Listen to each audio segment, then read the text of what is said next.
Good morning. I want to welcome everyone in. Those of you out in the commons, it's time to come on in.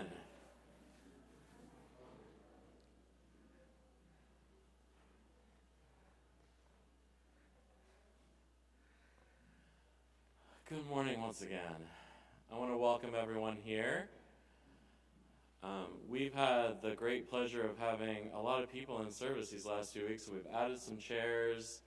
Perhaps today the pressure won't be quite so much, but I wanted to invite y'all, especially if people keep coming in, to consider moving in and getting real friendly, just so that there's some obvious seats on the end aisles for people to come into.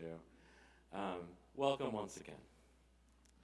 I'm the Reverend Christian Schmidt, the interim minister of this congregation.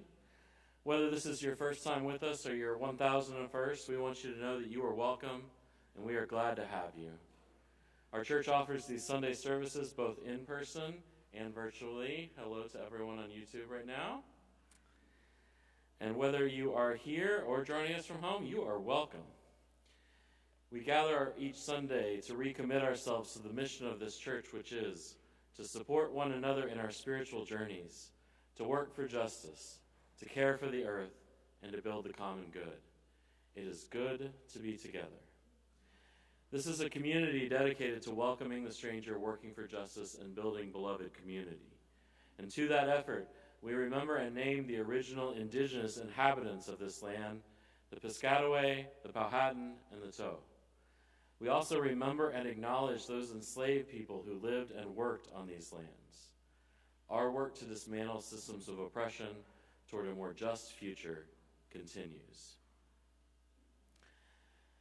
I have two quick announcements. They both have to do with lifespan spiritual growth, which is our continued learning and growing into more full human beings.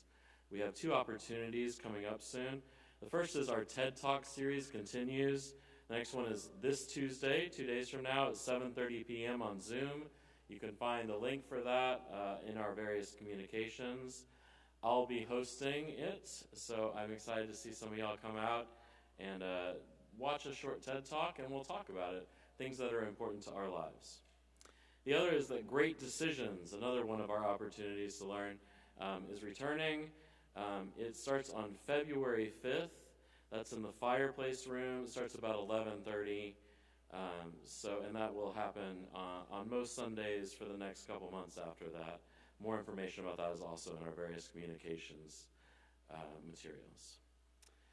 We started last week, once again resuming our effort to greet one another. I want to again remind you, we'll take about 60 seconds. You can stand up, kind of greet one another. In this COVID era, I encourage you not to shake hands, but to sort of wave, say hi. So take a moment now to greet your neighbor.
Sufficiently greeted now, I encourage each of us to turn our hearts and minds to worship.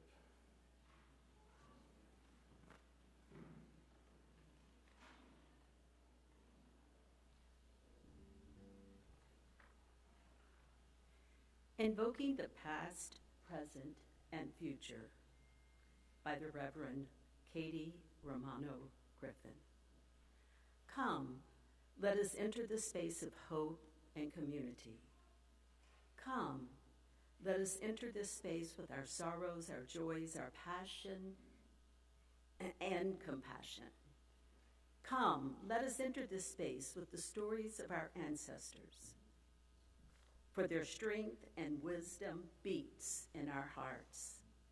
Come into this space, present to the beloved companions who move beside us.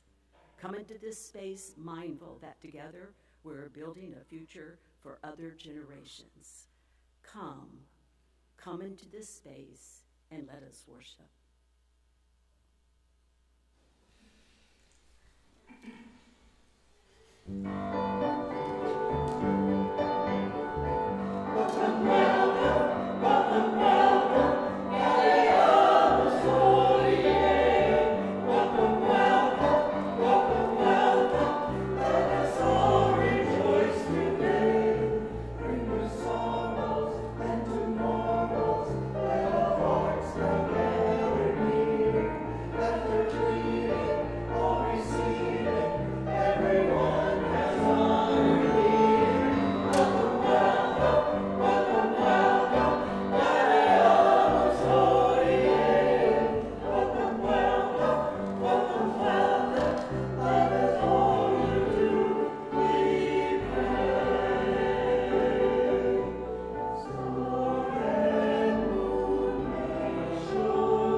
Please rise in body or spirit and join in singing hymn number 361, Enter, Rejoice, and Come In.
As we unite our voices in the covenant of this community.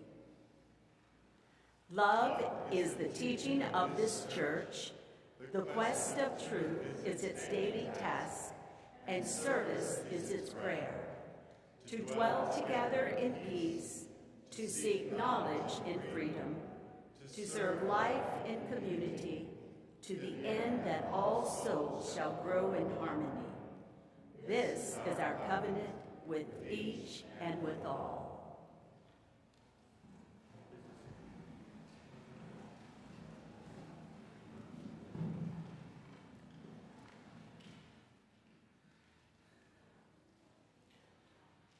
Today is a very special day in which we recognize those new members who have joined in the last year or so.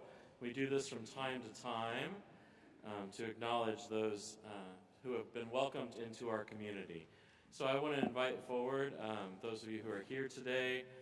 You can read more about them in the insert in your order of service.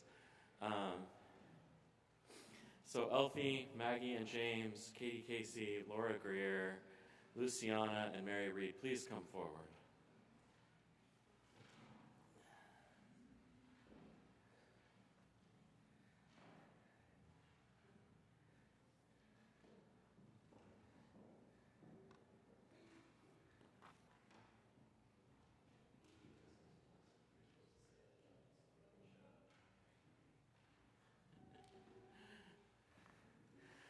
Welcoming new members into our community is, of course, a great joy, but also a great responsibility. We have taken them into this community to be a part of us, to challenge us, to learn and grow with us. So, friends, if you would please turn to your order of service so that you can say with me the words of our reading, your parts, that is, at least. Have you, the members and friends of this congregation, prepared a place in this community and in your hearts to receive these people into fellowship? We have prepared a place for them.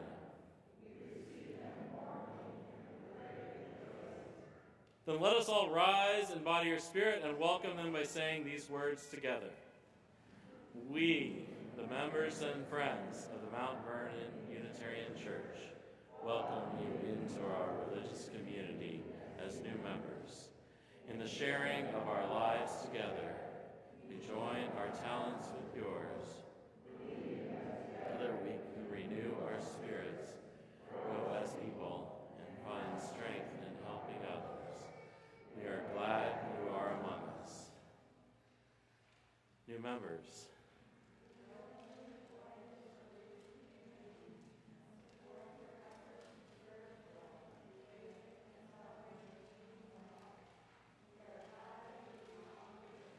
I now charge you as new members of the Mount Vernon Unitarian Church to share with us your creative thoughts, your vital experiences of life, your questions, your doubts, your discoveries, and the principles which matter most to you. I charge you to shake us up with your honest thinking, to stir us with your conscience, and to stimulate our hopes with your dreams. And now all together, welcome to this blessed community.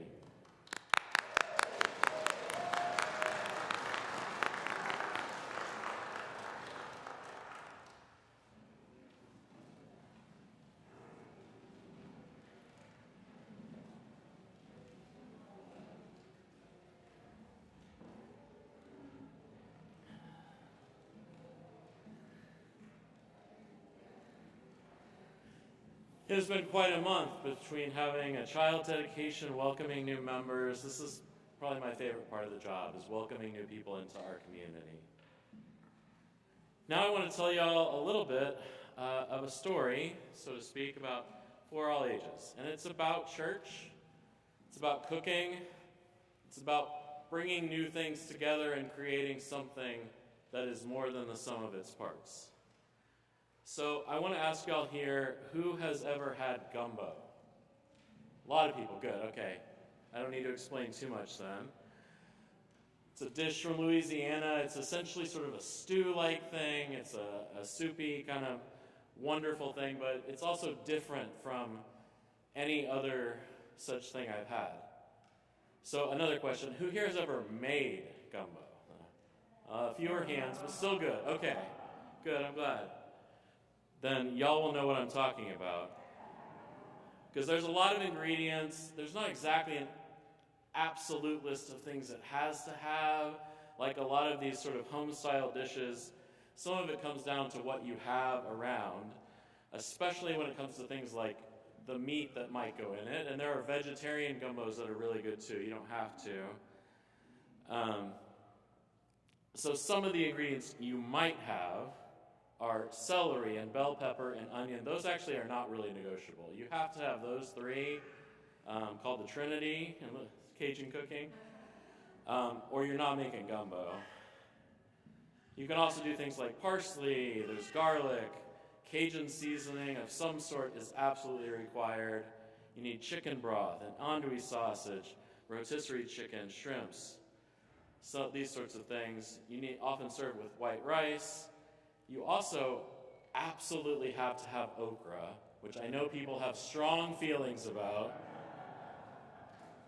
But again, it's not gumbo if you don't have okra, in my opinion.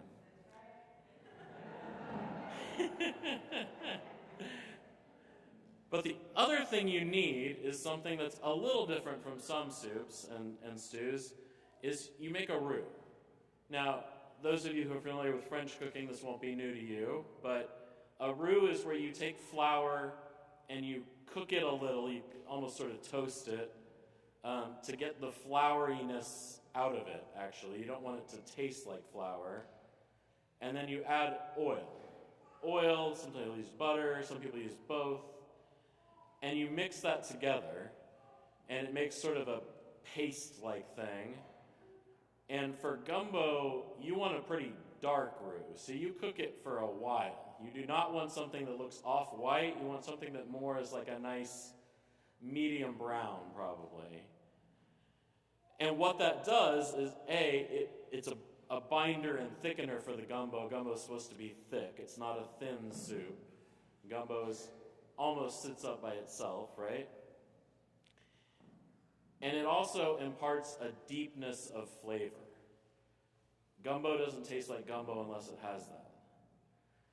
Now, I'm trying to make a long analogy here to congregational life, which is that we bring a whole lot of different ingredients together here. They're not always exactly the same on every menu. There's a few differences. It depends on what we have around. But you have to take time. You have to be together for a while. Gumbo needs to sit for a while. You can't make it in 30 minutes. It takes time to come together to make something that's more than the sum of these pretty ordinary ingredients, right? Because really good gumbo, in my opinion, is just transcendent. It's much more than the sum of its parts. And that's what I like to think our congregation and congregations like it do too. That each of us individually is great, of course, but together we're a whole lot more than that. And that if we take the time and do the steps right, we can come together to be something great. Now I'm hungry, but I'll wait till after service. But mostly I wanted to share with y'all today about gumbo. If y'all could all help me sing the children out. Marco, lead us.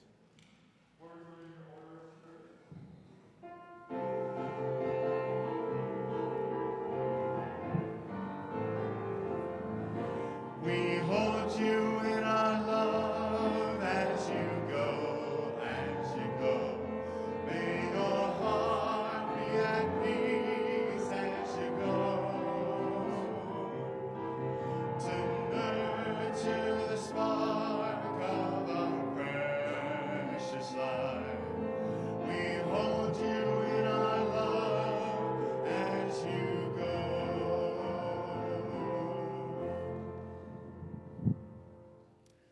All month long, we've been doing our stewardship campaign. If you haven't heard about it yet, then let us know, and we'll let you know all about it. But particularly in service, we've been having testimonials from some of our members about why they're involved in this community, why they support it. Today, we welcome forward Linda Doyle to give that testimonial. Am I on? Good morning, everybody. It's so good to be here with you all and see your masked faces. I know there are big smiles behind them. John Speakman, There he is back there in the back row. Asked me to speak today about, give a stewardship testimonial, and so here I am. I guess most of you do know me, if through one way or another, the choir or some other activity.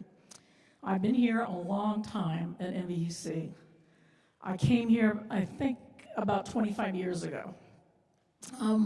When I came in the doors, I fell in love with the church, I have to say. I knew that I had joined the church, and then I had to leave because my work schedule called for me to work on weekends. I was the operations manager for Tormobile. We were the sightseeing service on the mall and in Arlington Cemetery. So I couldn't be here at church. So when that changed, my weekends were suddenly free, and I actually shopped around a couple times to different churches, and I walked in the door here, and Kate was here, and Mark was here in the choir, and I knew then that I could never leave this place. So it touched my heart. I believe in the work that we do here. I have always felt that I had something to offer people, but I didn't know what, because I hadn't been involved for a long time. Since I was in high school, I hadn't been involved. So I read in the bulletin, and a lot of you might have heard me tell this story if you've been to one of our welcoming information classes for new people. I read in the bulletin that there was going to be a Sherwood Hall cleanup. And I thought, if I can't pick up trash, then there's something wrong with me. So I might not have been able to do a lot of things, but I knew I could do that. So I showed up for Joni and Lenny, and that was it. That started me on my road to social justice. Trash collection. There you go, Mark. Trash collection. They even gave me an award one year for having shown up the most times, until I had all this mess with my back and everything. But yes, I'm a good trash picker-upper when I can. From that is really funny that day I happened to be paired up with Helen Lounsbury. And many of you know Helen. And Helen is a genius, and she has been running the Route 1 corridor program, the Vic Hub, for us for years and years and years. And she talked to me about it and said, come. This was in the summer that I was doing the Sherwood Hall cleanup. But she told me, and she said, show up this winter, and, you'll like it. And I did. And I did like it. I felt like I was doing something for others. It was the first thing that was tangible, that I was actually seeing the people at the homeless shelter, and I knew that we were providing food for them, and this was a meaningful experience, and it was helping people in our community. So that really got me hooked. And from there, everything snowballed, and I eventually Ron Brandt, sitting right behind me here, came to me and asked me if I would, he mentored me and asked me to take over the Share the Plate program. So I did that. And so now I'm still the head of the Share the Plate program. I'm also your social justice chair. But Ron taught me and mentored me very well and gave me so much guidance that I feel like I've been here, and I felt like I've been at the church forever. My point is about social justice that we need you. There's nothing that we can't achieve if we do this together. And I'm going to make a plea here. Currently, you didn't know this was stewardship, did you? Sorry, John. We're missing somebody to head up. I have two major things: anti-racism and gun control. I have two big holes. We have two big holes. And we're looking for somebody who would like to take on these very important tasks. And you can partner with somebody. You can partner with 3 people to head these things up. But we need your help. This is the first year since COVID, and we didn't go down to Richmond on gun control day. And there's a big hole in my heart because we weren't able to do that. And our anti-racism committee, which Joan Dara started, unfortunately has fallen by the wayside now because there was nobody that wanted to pick up the torch. So I'm begging you all, come and see me, and we can make it happen. These are very worthy causes. And I should also mention that today is the 50th anniversary of Roe v. Wade. And the interest in Roe v. Wade used to be one of the Share the Plate charities that we did, not Roe v. Wade, but Planned Parenthood.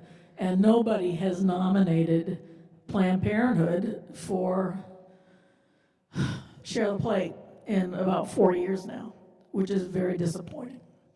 So, I'm asking you, the congregation, to please come and help us. Get involved, because stewardship is more than just contributing money. Stewardship is about giving from your heart, I believe. So think about that. And everybody's got time. You don't think you do, but you can squeeze in another, what's another couple of 20 hours now? What's another hour or 2 a week? You can do this. I know you can. John wanted me to say that last year my circumstances had changed, and I hadn't been able to contribute as much as I had when I was working.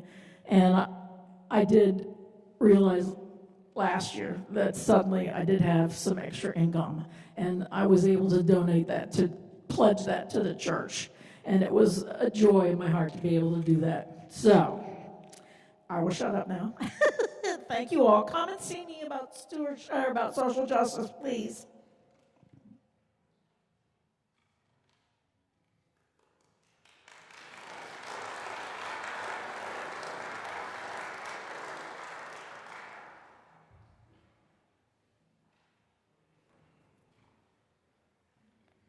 We come now to the morning offering. At this time, MVUC asks each of us to show our spiritual and material generosity. I give because I believe in the service of this church. Each week, we share the plate with the charitable organization that you, our members, have chosen. This week's offering is shared with Friends of Guest House, whose mission is to help women successfully re-enter the community from incarceration.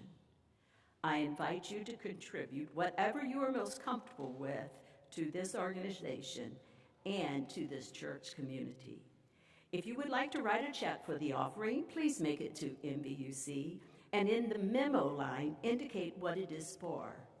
You can also go to our website and give directly. We're grateful for your donation. During the offering, today you are welcome to come forward in silence to light a candle of joy or sorrow. Today, we especially remember the victims of last evening's shooting in Monterey, California, and we light our blue candle for victims of gun violence.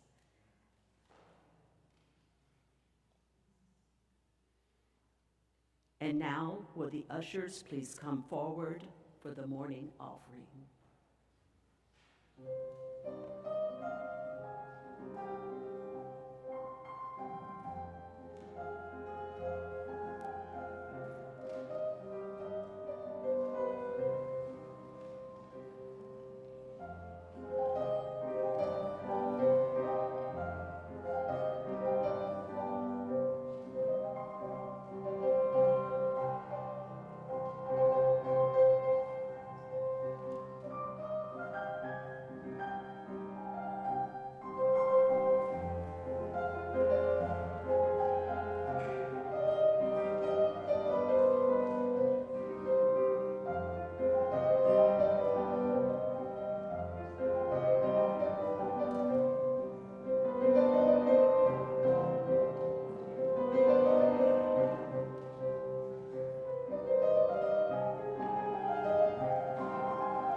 Invite us all to take a moment, prepare yourself for our time of silent reflection followed by spoken words, to consider all those candles we have lit today and all those we might light. Please join me in silence now.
Once again, I lift up all those concerns, those joys, those sorrows that have been shared today, both aloud and in silence. Our words today come from the Reverend Peter Morales, who writes, "What does deep spirituality feel like to you?" Spirituality is impossible to define, difficult to describe. For me, it feels like connection. Connection to myself, to others around me, to the earth and all of creation. Connection to myself feels like deep peace, awareness, calm, authenticity. Connection to others feels like compassion, community, acceptance, and enduring love. Spirituality is not an idea, it's an experience. When I experience connection, dividing lines disappear, inner conflict gives way to integrity. The line that separates my individuality from others fades, we become one. I find connections with my deepest self in times of solitary practice and reflection. I find connection with others in community, often in worship. All the great spiritual traditions teach this. Today, the connection with creation, with the earth and the cosmos may be the most difficult. We live in artificial, controlled environments that separate us from the natural world. More than humans in any other time, we live separated from the natural world, the world from which we emerged and that sustains our lives. We so very much need to experience our world. We need to let go of controlling our world and allow ourselves to become one with it. We find ourselves when we lose ourselves. May we connect, really connect. When we do, it changes everything. Amen. I invite you to remain seated and sing together hymn number 175. We celebrate the web of life.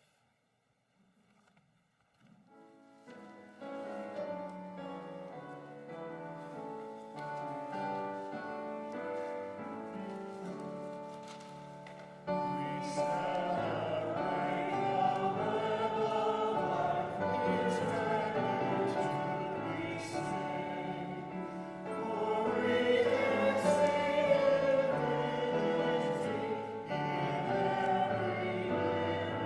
you.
Today's reading is entitled, I Want to Be with People by the Reverend Dana Worsnop.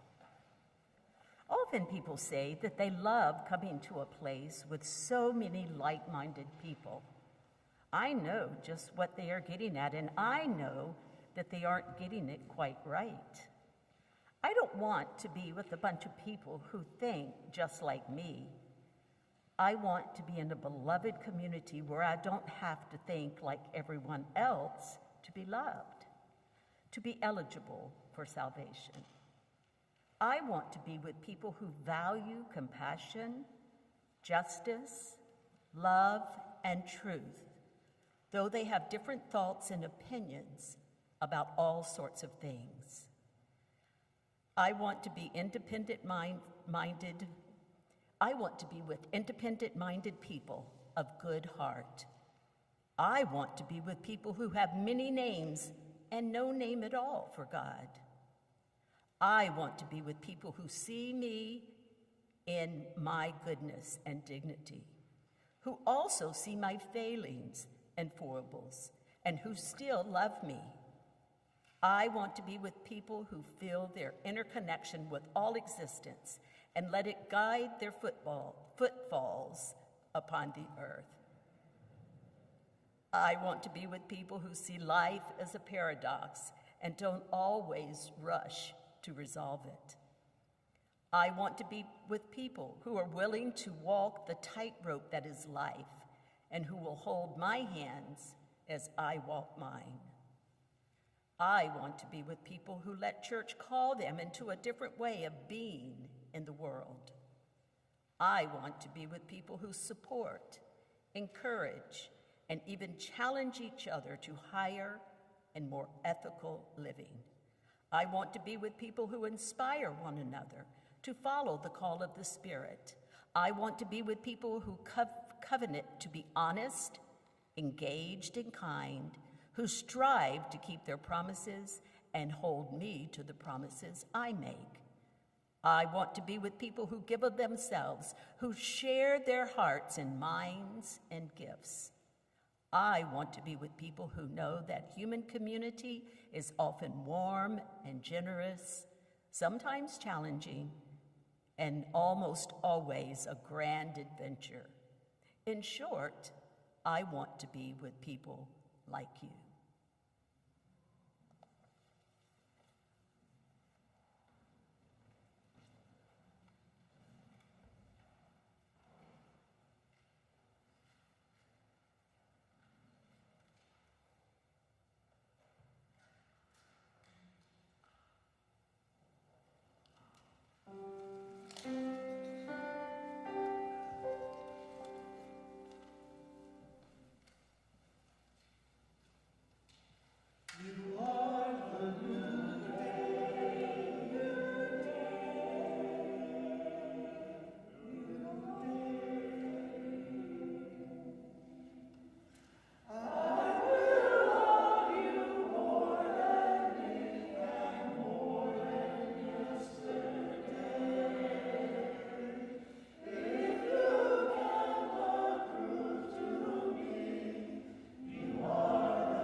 It was 17 years ago next week that I first joined a Unitarian Universalist church.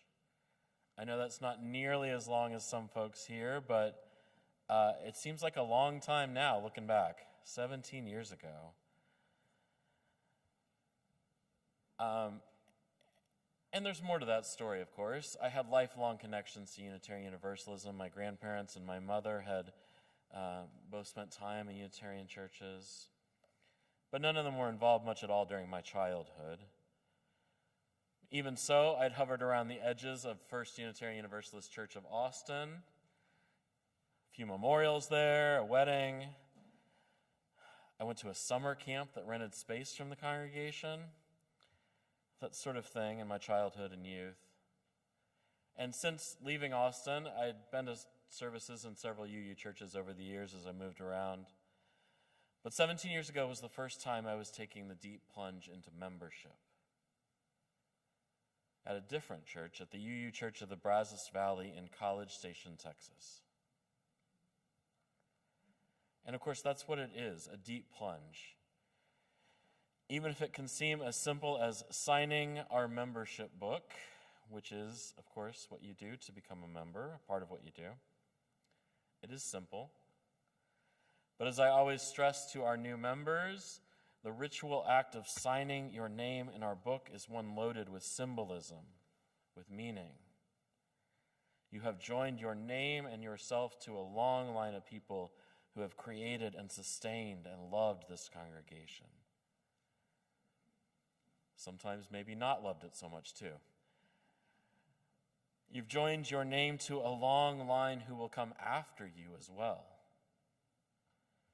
This book, the Mount Vernon membership book, begins with Joseph R. Remington, who along with several dozen others signed the book on September 25th, 1955. I wrote 1995 in my notes, that's a mistake. 1955. And of course it continues for now, all the way up to January 15th, 2023, with the signing of Luciana Harrington. And there's a lot of empty pages still. And when those pages are full one day, we'll get a new book. The first church I served, the first parish in Malden, Massachusetts, was founded in 1648. They have a lot of books, and they have even more books that they lost to church fires, too, sadly. 17 years ago, I remember my own signing. I was eager, more eager, I am sure, in retrospect, than the leaders at the UU Church of the Brazos Valley, because I was quite new. I think they worried I was insufficiently familiar with the congregation, with the obligations of membership. And they were probably right. I don't know that any of us can fully know what we're getting into. But I also knew that it was right for me, and given the path my life has taken on since, I think it was a good decision. Anyway, membership is such an important concept to us as Unitarian Universalists for a lot of reasons. One, we believe that how we associate and with whom really matters. I want to say that again. We believe that it matters whom we spend time with. It matters how we use our social and physical energy in the world. We aren't nihilists. We aren't hedonists. We aren't waiting for the world to burn down. We're not either convinced that there's nothing we can do about that. And this is why social action, which Linda spoke about so well earlier, matters to us. It's why we believe in continuing to educate and improve ourselves for our entire lives. We don't call it lifespan spiritual growth for no reason. Now, of course, in our congregations, we're pluralists. We have a wide range of belief.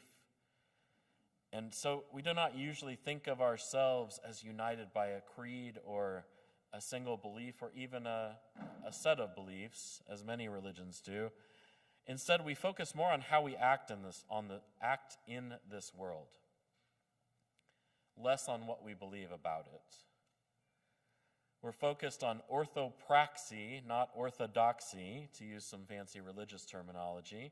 Orthopraxy just means right action. Orthodoxy means right belief. That is, we are more concerned about what we should do than what we should believe. The act of joining a congregation, of making the decision about who you want to be with, is therefore crucial to us.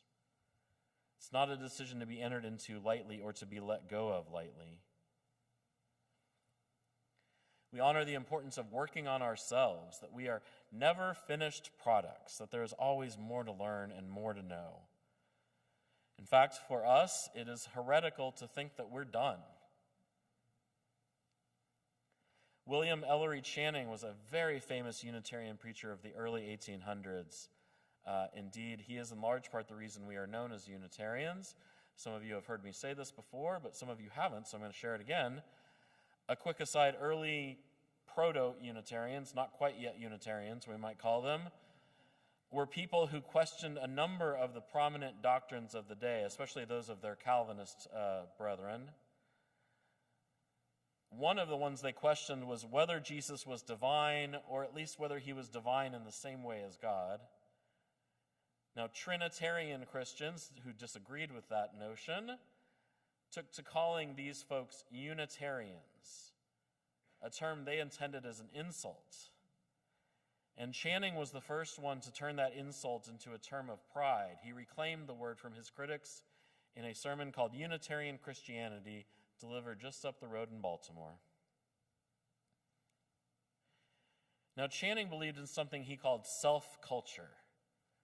He took the phrase from agriculture, in which one works with and on the land to bring forth its bounty, to make something wonderful and nourishing. And he felt that similarly, we had to tend to culture our own selves. He was not the only one thinking this sort of thing at the time. You can see similar ideas in his contemporary Charles Wesley, the founder of Methodism, who developed the method, hence the name, for improving oneself and growing closer to God. Channing's self-culture was about being the best you can be, to boil it down a little bit. And he saw this happening primarily through the lens of learning. He felt that part of our mission was to grow more in likeness to God, which was the title of another famous sermon he gave. Another sermon that his more orthodox Christian critics did not like.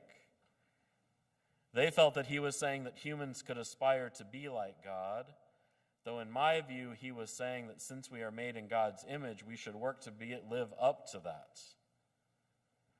It's not a theological fight I hear a lot about these days in any case.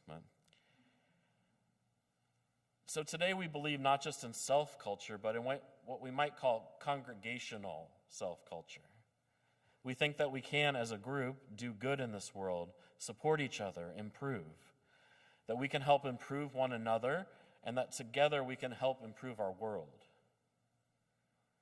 That's a pretty audacious claim. That we can make the world better. It's not as if that's an easy task.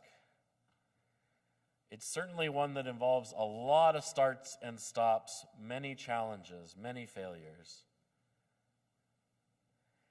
And one of the hard parts, one of the challenges, and there are a lot of them, is that the we that we are talking about is changing all the time.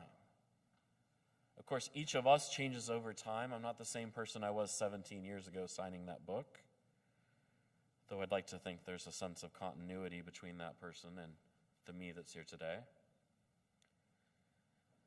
But the changes in ourselves is not even really what I'm talking about. In our congregation, of course, we lose members. It's only natural to death or to moving away.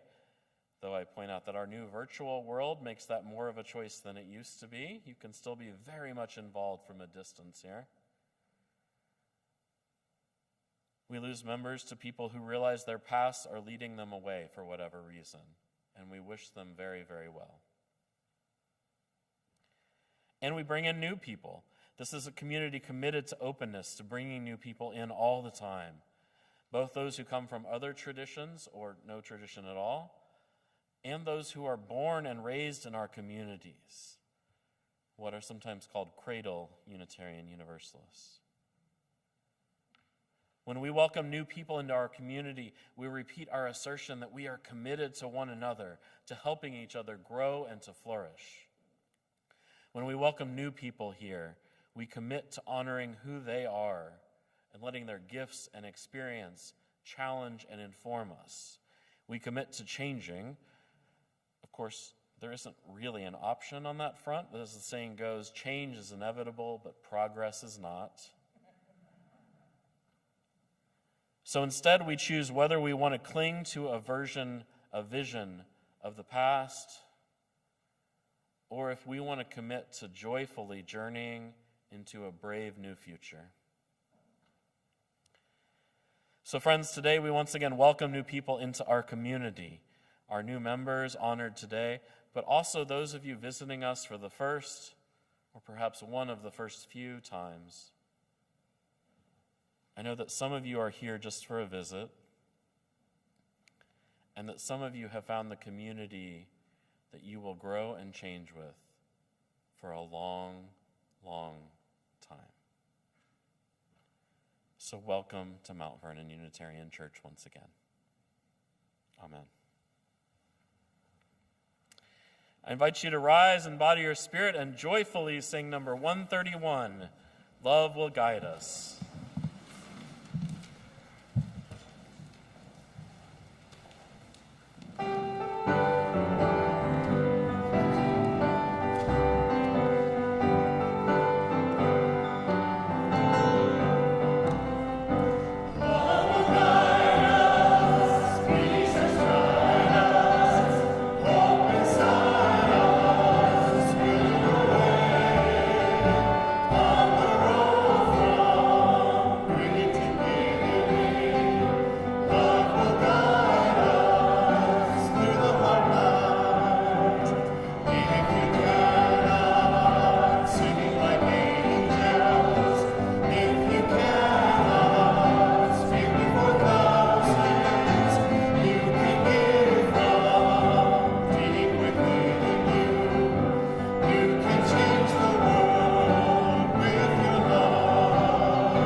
These we carry in our hearts until we are together again. Please be seated. Our benediction today comes from Thomas Rhodes. In this religious community, we reach back into the past to honor those who came before us and those who have given much so that we may be here today. And we reach forward with hands of welcome to embrace those who have newly joined our fellowship. Wherever your path may take you, may you carry the good news you have heard here today with you in your heart and on your lips as a blessing to everyone you may meet. Our worship is ended and our service begins. I invite you to remain seated for our postlude.